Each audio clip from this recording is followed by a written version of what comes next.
We just finished the Rohatsu Sesshin, a 7-day sesshin that celebrates the awakening of the Buddha, during which time we meditated 8 hours a day, broken up into chunks. And it was quite refreshing and odd to do it on the screen. We would start the periods for 20 minutes sitting facing each other, and then the rest of the period would be finished offline.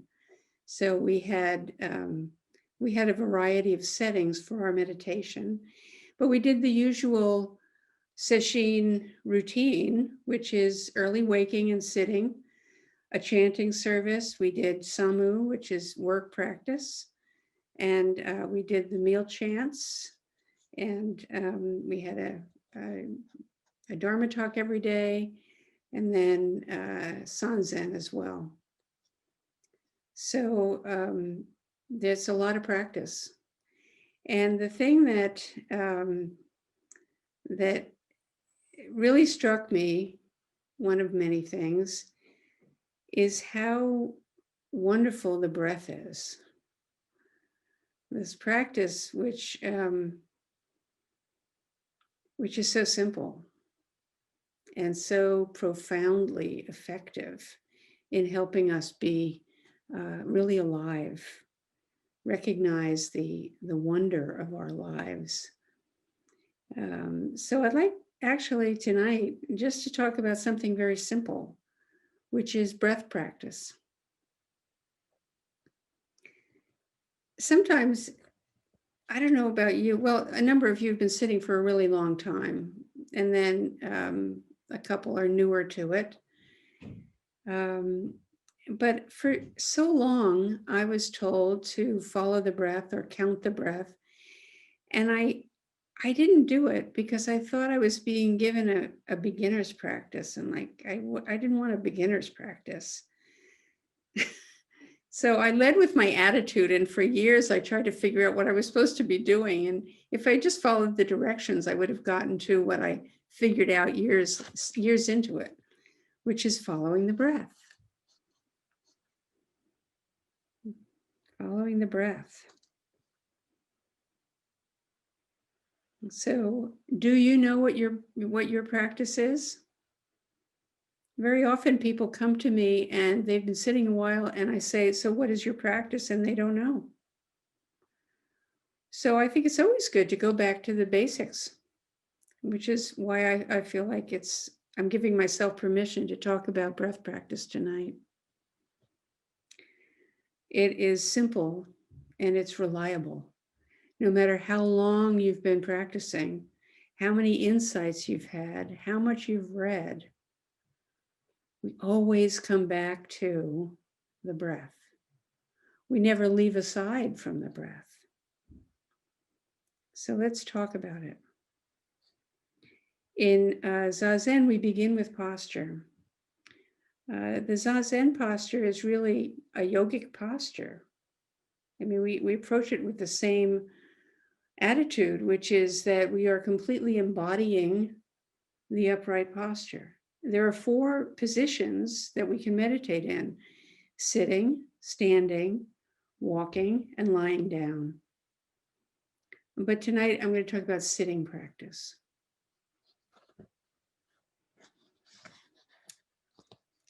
It is a body practice, first and foremost. We ground in the body as our foundational commitment. And that brings with it a lot of consequences. First of all, we need to be comfortable and balanced in order to be able to settle into Zazen. We need to be comfortable and balanced. And if we're not, we're always readjusting to try to get comfortable. And that's all that happens. First of all, there is a certain kind of comfortable that the body finds over time. But we're not always comfortable. But, sometimes if you sit for long periods of time, there's pain in the knees or pain in the back or the neck. Some of that can be relieved by looking into whether you're not sitting actually upright and you're not getting enough structural support in the way you're sitting. And so that can be worked with individually if that's the case. If you're having kind of systematically, you're having too much pain to enjoy your practice. So we need to find a comfortable posture because it's really important to be still. In fact, stillness is inseparable from Zazen Samadhi. It can be the entire practice. There are times when I find that my mind is still not quieting down because I'm not actually physically perfectly still. So in talking about upright sitting, I'm emphasizing stillness. Even the slightest movement disturbs the mind and gets it going. So we're not moving at all. When the body moves, the mind moves. And when the mind moves, we cannot settle into meditation. Stillness is really fascinating too. So I point this out because it's real. I find it very helpful. Being perfectly still, it's almost like it's something that you can do if you're teaching a child to meditate. Now, children basically are always present anyway. They don't need to meditate. But sometimes children want to meditate. They have that temperament. And so you say, okay, sit still like a frog. Sit perfectly still. So try that right now. Perfectly still.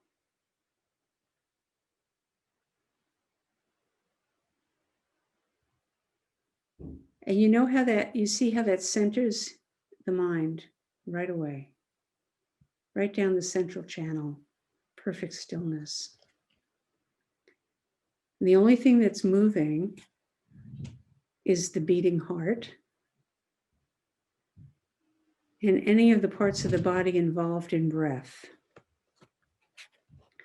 When you're perfectly still and focusing on the breath, it's surprising how much of the body is involved in the breath. We can detect very subtle movement in more parts of the body than we would suspect. The belly, the ribs, depending on the kind of breath, the size of the breath, the beginning of the period of breath and toward the end of the period of sitting when you're very settled and the breath settles into something almost like just respiration. There's barely any movement.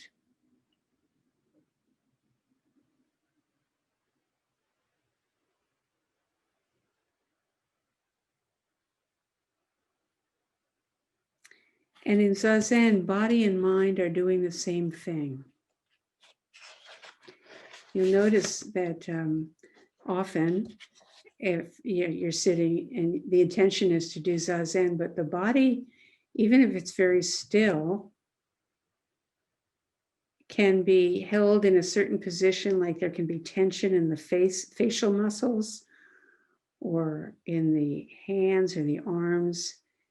And the mind is a million miles away. So the body is one place and the mind is somewhere else. The body is right here and now, and the mind is 40 years ago or 10 years in the future or tomorrow.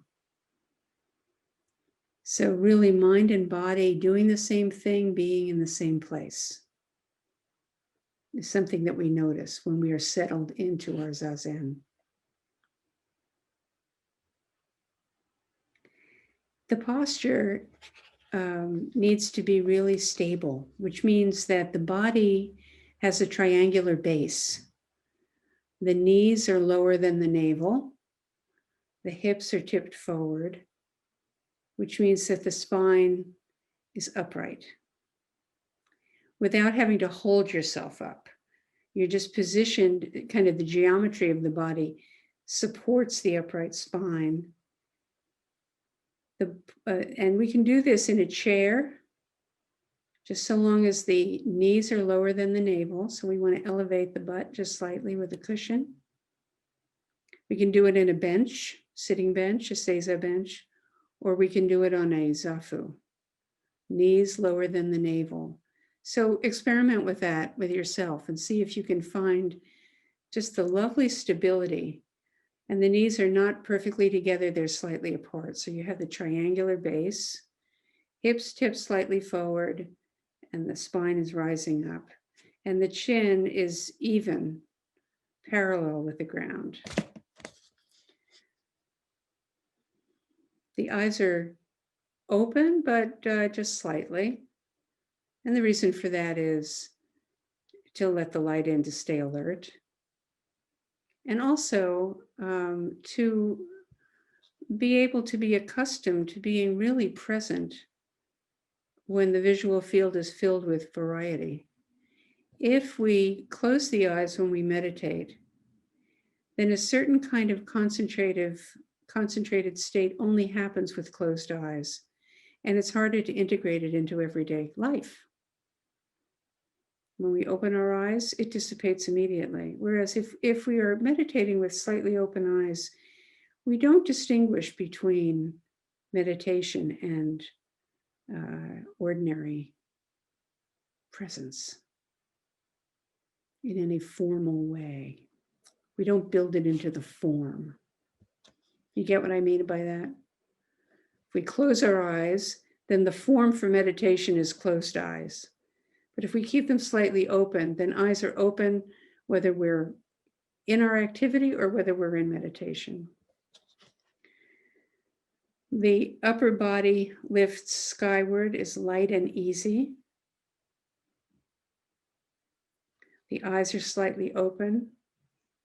And we can experiment with the position of the hands. The traditional position in Zen is the cosmic mudra, which is, it's like this, left palm over right with thumb tips touching, just barely. And as though we're holding a little bug or a piece of paper.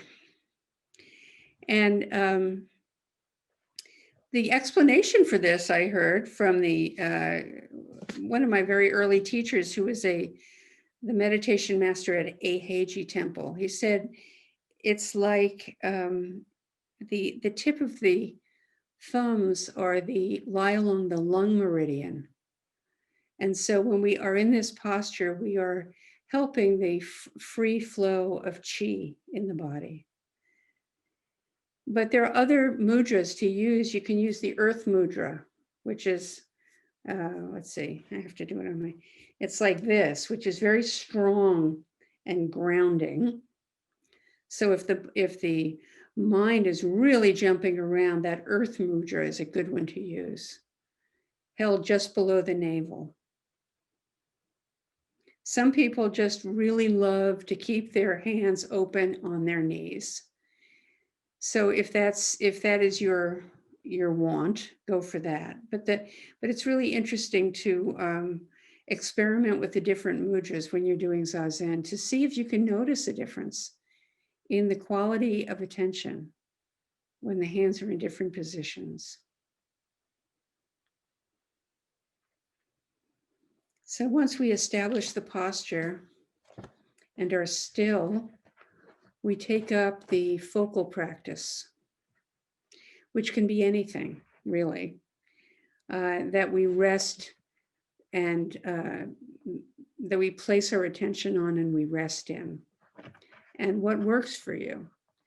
So counting breaths is a common one, especially when we begin, or when we are very excited and we need to calm down. And the mind is really busy and we need to give it something to do, we can count our breaths. Or listening to sound. If you tend to be an auditory processor, sometimes that is more useful to help focus attention in the present moment. And when you're listening to sound, you're just following the flow the way you listen to music.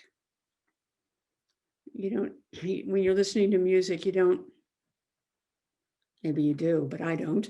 I just listen to the pure sound and notice the effects in the body and where in the body I feel it. Or I tend to have a visual display when I'm listening to music also.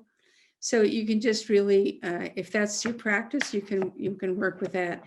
If there's nothing much going on, sometimes you just hear the coming and going of small sounds in the house, or traffic going by, or rain on the roof, whatever it is. That's another one. Or some people look at a candle flame. But today we're talking about the breath.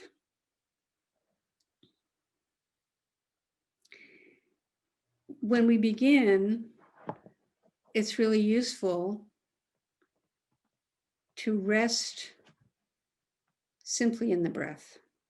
Whenever we begin a period of zazen, if we're counting breath, we want to really steadily count. We want to allow for some stability in the counting.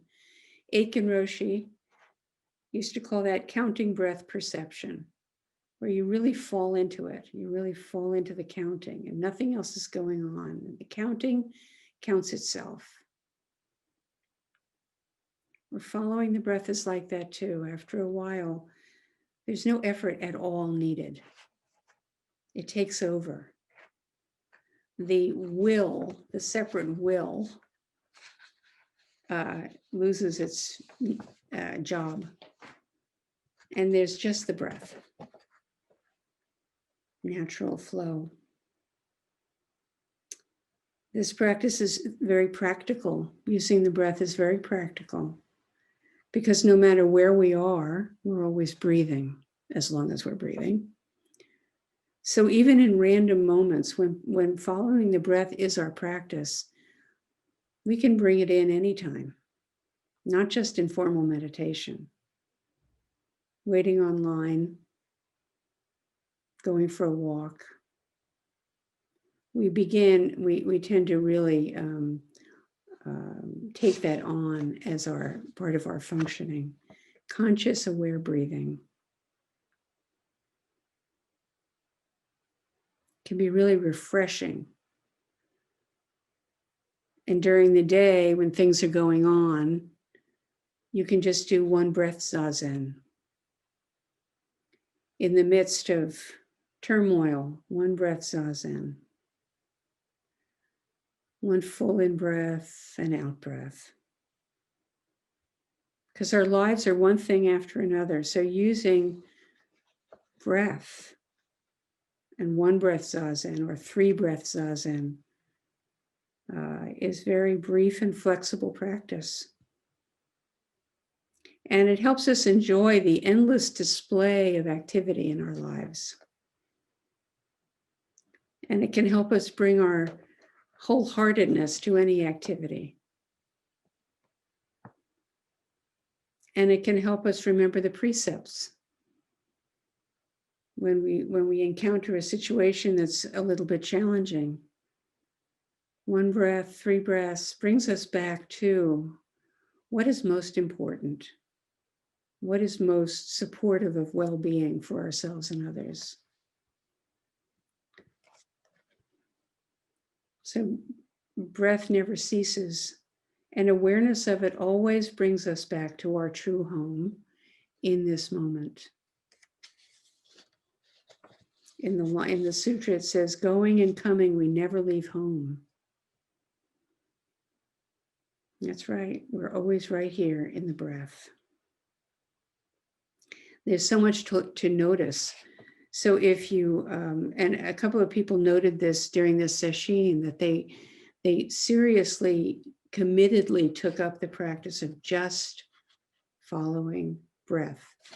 And they were amazed what they learned, what they saw, what they experienced. The endless and very refined variability in breath, and how it really refines perceptions.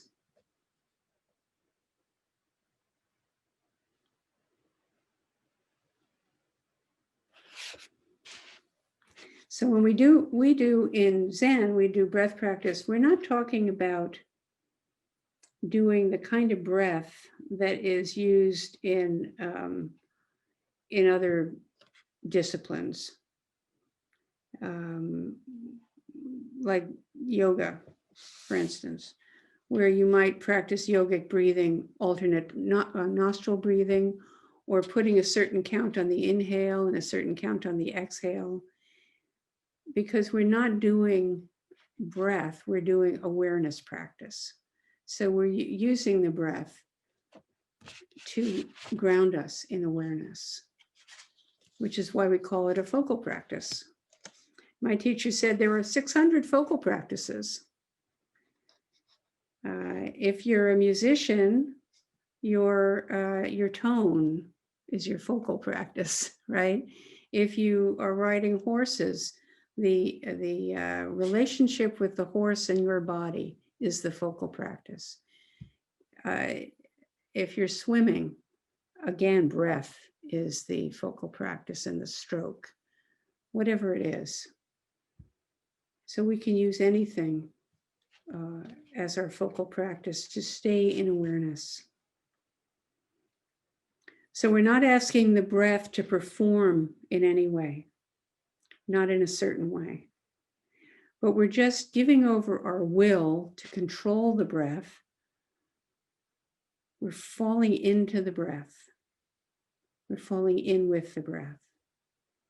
This is a shift. This is a subtle shift between when we first start to follow the breath out, follow the breath in, where there's our will is involved, our agenda is involved, our intention is involved. And then finally, that separateness dissipates, and it's just the breath breathing, the breath itself.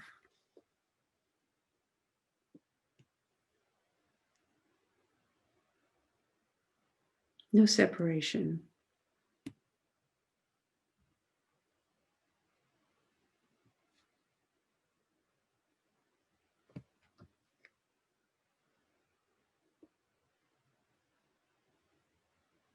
And when that happens, we really awaken to awareness itself.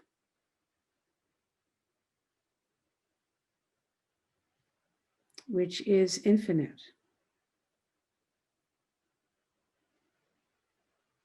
That's the magic that comes with practice.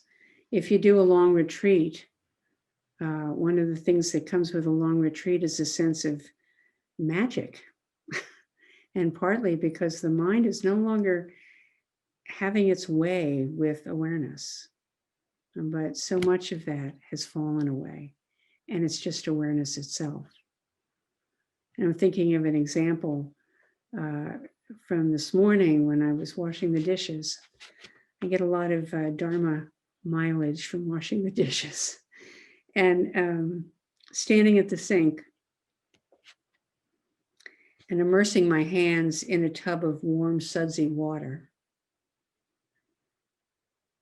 You know that feeling? It feels really good. It's soft, it's welcoming. And there's the water, the hands, the rubbery sound of the tub, the thickness of water in the tub as you bop against the edge of it. And there's no separation in any of this in awareness. It's all arising together. There's no division, there's no split, it's all together. All together, every moment comes forth seamlessly. And then you keep standing there. And something that happens to me often at the sink when I'm washing dishes is my sleeve begins to slip down toward the sudsy water. And I have this impulse to now pull it back up. I don't want it to get wet. So I get to be aware of the arising of the sensation of impulse, which also comes into awareness. Impulse. That's a good thing to be tuned into, because sometimes you want to go with your impulses and pull up the sleeve. And sometimes you don't want to go with your impulses and not punch that person.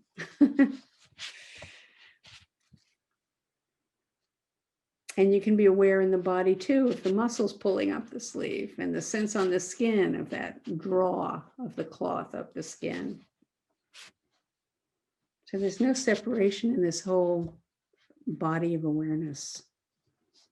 And our lives are made up mostly of these small kinds of moments.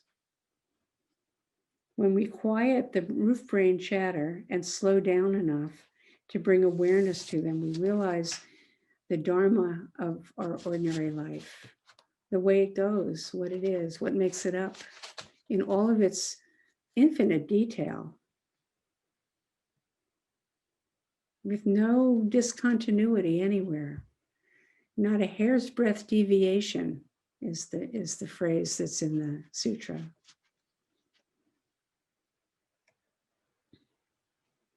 So the Tao Te Ching has this wonderful 2-sentence couplet. It says, inhabit the furthest peripheries of emptiness and abide in the tranquil center. And when it says that, it says inhabit the furthest peripheries of emptiness. It means really fully be present in all the awareness.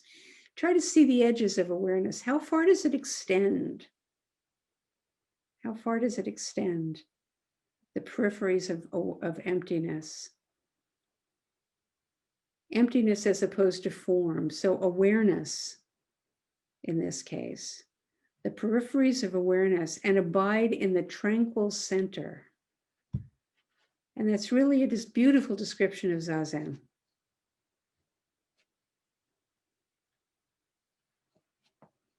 Because the center may be tranquil, but there can be a lot going on.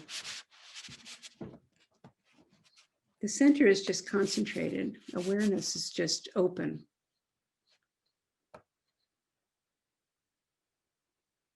So breath never ceases. Awareness of it always brings us back to our true home. Going and coming, we never leave home. How simple it is. How simple it is.